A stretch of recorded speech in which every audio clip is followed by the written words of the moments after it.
The 6th of June, 1944. Allied infantry and armored divisions begin landing on the Normandy coast in France. This largest seaborne invasion in history marks a turning point in World War II and becomes the beginning of the end of the war in Europe. 1 week later, on the 13th of June 1944, Nazi Germany responds with a first V-1 flying bomb attack carried out on London. More than 2,500 V-1s will reach London, killing more than 6,000 innocent civilians. The first V-2 rocket, the world's first long-range guided ballistic missile, hits London on the 8th of September, 1944. These terrifying revenge weapons, with which the Nazis would terrorize people in London until March 1945, are produced thanks to slave labor from the Mittelbau-Dora concentration camp. The second most powerful man in this camp is Hans Möser. Hans Karl Möser was born the 7th of April, 1906, in Darmstadt, then part of the German Empire. It was Germany's economic collapse during the Great Depression, beginning in 1929, that most contributed to the Nazi Party's success. The crisis resulted in widespread unemployment and poverty, and also led to an increase in crime.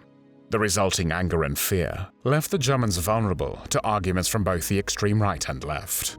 One such German was Hans Möser, a merchant by profession, who joined the Nazi Party in October 1929 and the SS in July 1931.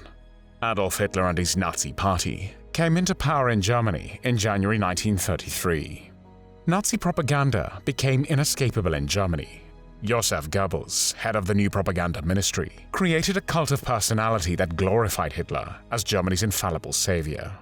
Nazi propaganda dominated the press, film, radio, and public spaces. Portraits or statues of Hitler appeared everywhere, and every city and town renamed a street or public space to honor him.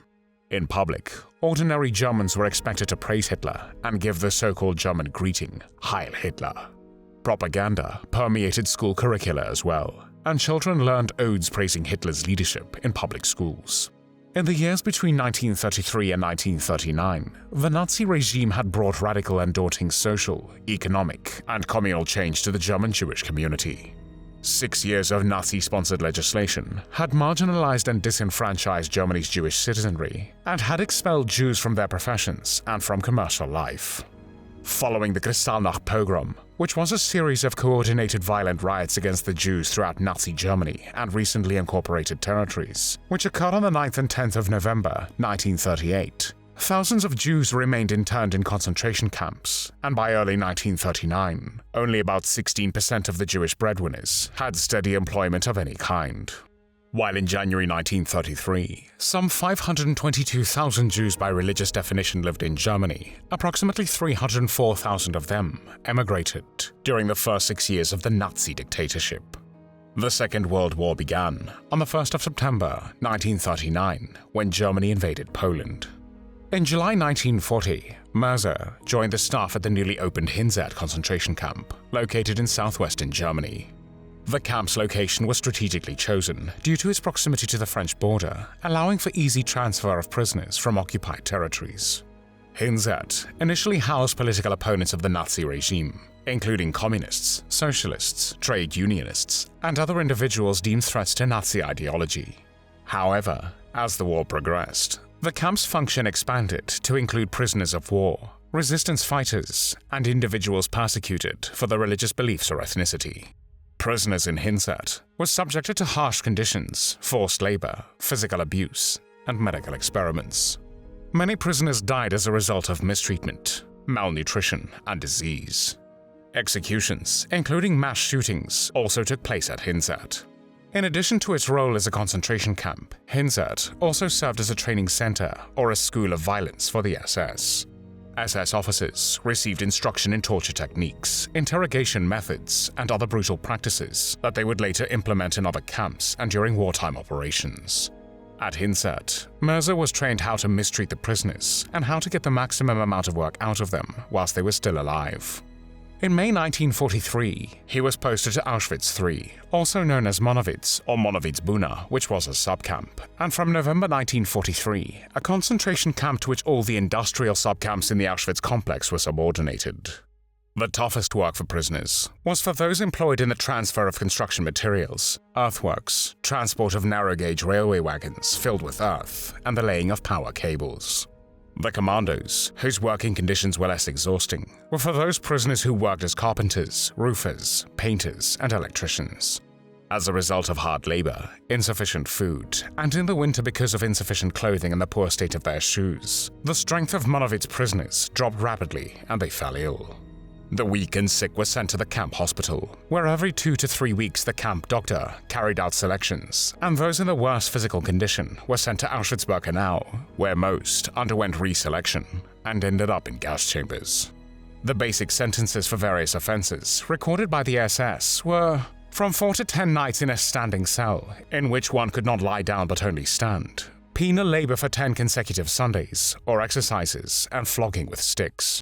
In total, 1,670 prisoners were murdered at a building site or died in the subcamp hospital, and 11,000 were sent to Auschwitz-Birkenau, where the majority of them were killed with a lethal injection of phenol or in the gas chambers. On the 1st of May 1944, Hans Möser was transferred to the Mittelbau-Dora concentration camp, located in central Germany. The camp served as a sub-camp of the Buchenwald concentration camp until it became independent in 1944. The slave laborers from Mittelbau-Dora were used not only for the production of V-weapons, such as the V-1 flying bomb and V-2 rockets, which were aimed primarily at London, but also to extend the nearby tunnels in Konstein, which is a hill that served as a natural protection against the Allied bombing, for the underground factory named Mittelwerk, in which the V-weapons were produced. These so-called weapons of retaliation, as the Germans called them, were constructed and stored in the underground facilities and bomb-proof shafts. The inmates at Mittelbau-Dora were treated in a brutal and inhumane manner, working 14-hour days and being denied access to basic hygiene, beds, and adequate rations. Prisoners too weak or ill to work were sent to Auschwitz-Birkenau or Mauthausen to be killed. The inmates were subject to extreme cruelty, and as a result, they often suffered injuries, including permanent disability, disfigurement, and death. Severe beatings were routine, as was deliberate starvation, torture, and summary executions. In many cases, the prisoners were compelled to hang other prisoners under penalty of execution if they failed to cooperate.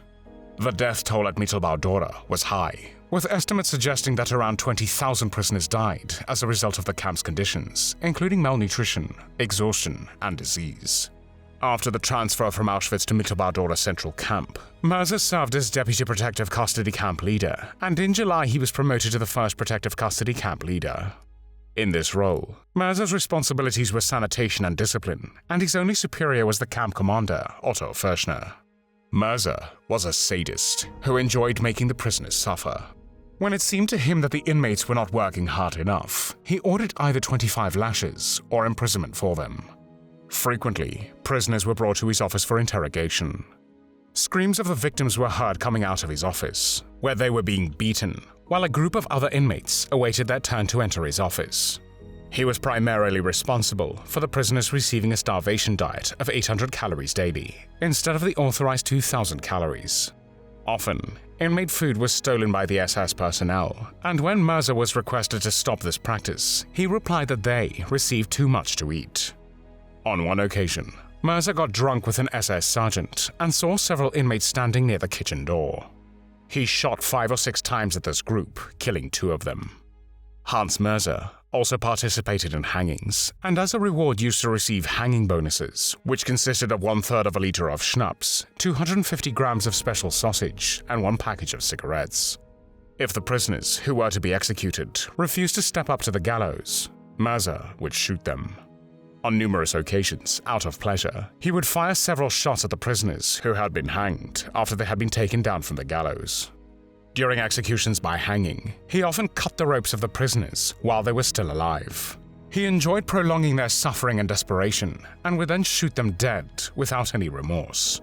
On one occasion, he said to one inmate, "The same way, with the same pleasure as you shoot a deer, I shot a human being. When I came to the SS and had to shoot the first 3 persons, my food didn't taste good for 3 days, but today it is a pleasure. It is a joy for me." In early April 1945, as the American 3rd Armored Division was advancing towards Mittelbau-Dora, The SS and camp officials decided to evacuate the camp and its prisoners. Within days, most of the remaining prisoners were sent to Bergen-Belsen in northern Germany. Thousands were killed during the death marches under horrendous conditions. When American forces liberated Mittelbau-Dora in April 1945, only a few prisoners were still in the camp. War correspondents took pictures and made films of the dead and dying prisoners at Mittelbau-Dora. Like the documentation of Nazi atrocities at Bergen-Belsen, these were published around the globe and became some of the best-known testimonies of Nazi crimes. At the time of Mittelbau-Dora's liberation, Hans Möser was not present in the camp. On the 5th of April 1945, Möser led a forced evacuation of over 3,000 prisoners, who were supposed to be transferred by train to the Neuengamme concentration camp. On the 8th of April 1945, the inmates were removed from the train and the transport proceeded by foot march because the railway was bombed.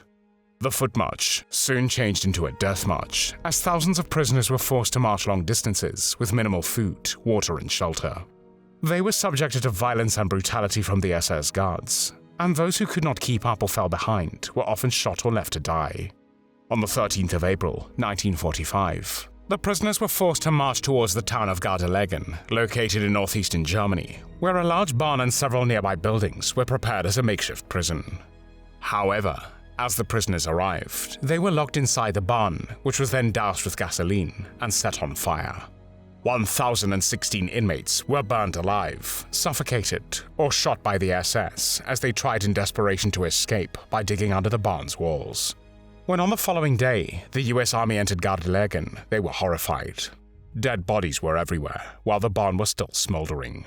On the 21st of April, 1945, the US command had ordered 300 local men from the town of Gardelegen to give the murdered prisoners a proper burial. The German civilians had to exhume 586 bodies from the trenches and recover 430 bodies from the barn, placing each body in an individual grave. After years of Nazi propaganda, the Germans could see with their own eyes the atrocities of the so-called master race, which demonstrated how it could master only crime, cruelty, and sadism. At the end of the war, justice finally caught up with Hans Möser when he was arrested and tried at the Dora Trial, which took place between the 7th of August and the 30th of December 1947, on the site of the former Dachau concentration camp. At the trial, he denied everything, saying he had never either tolerated brutal treatment of prisoners or the killing of anyone. He even claimed that during his imprisonment, he had been beaten by the British and Americans and had suffered from malnutrition. However, his lies did not help him escape justice. On the 30th of December 1947, the US military tribunal found Hans Möser guilty of war crimes and crimes against humanity and sentenced him to death by hanging. He was 42 years old when he was executed on the 26th of November, 1948. There were no tears shed for Hans Möser.